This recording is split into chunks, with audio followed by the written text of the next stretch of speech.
This man is a true genius. After hearing his father-in-law complain about needing a ride to the market, he decided to build a three-wheeled motorcycle from scratch. Using the mechanical knowledge he learned in college, he started crafting the entire vehicle by hand at home. When neighbors heard he was building the trike in reverse order, they doubted he could pull it off. But he didn't care. He already had a full design mapped out in his head. He began by painting the custom-made wheel hubs and securing them inside the tires. In no time, both front wheel hubs were installed. The smaller rear hub was rusty, so he polished it, welded a pre-drilled ring onto it, painted it, and mounted it. Next, he grabbed a socket and bearing, fitting the bearing snugly into the socket. He laid out various size wheel plates on a steel sheet, marked the drill points, and punched precise holes. He then tapped threads into the holes for secure assembly. On the smallest ring, he welded 4 L-shaped brackets, inserted steel tubing, and locked it in place. This formed a complete disc brake unit. The entire brake assembly was handmade, none of the parts were store-bought.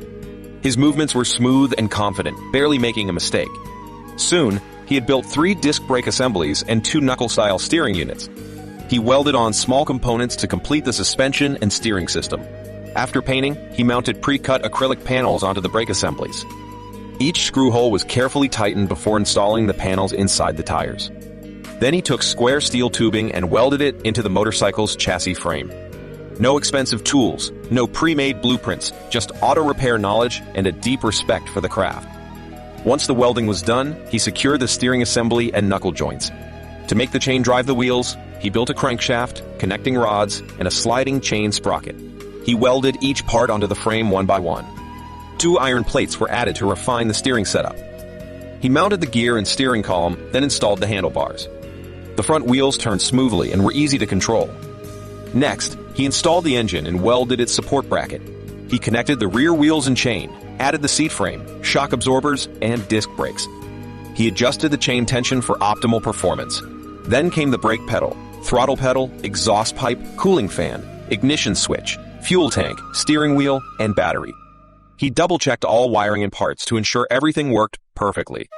Finally, he installed the seat and sealed the sides with metal sheets. He flipped the switch, and the engine roared to life. Eager to test it, he hopped on and took the trike for a spin. It handled flat roads and sharp turns with ease. His father-in-law was blown away and couldn't stop praising it. This fully handmade 3-wheeled motorcycle showcased not only his incredible skills and creativity, but also his dedication to craftsmanship. If this trike scored out of 100, how many points would you give it?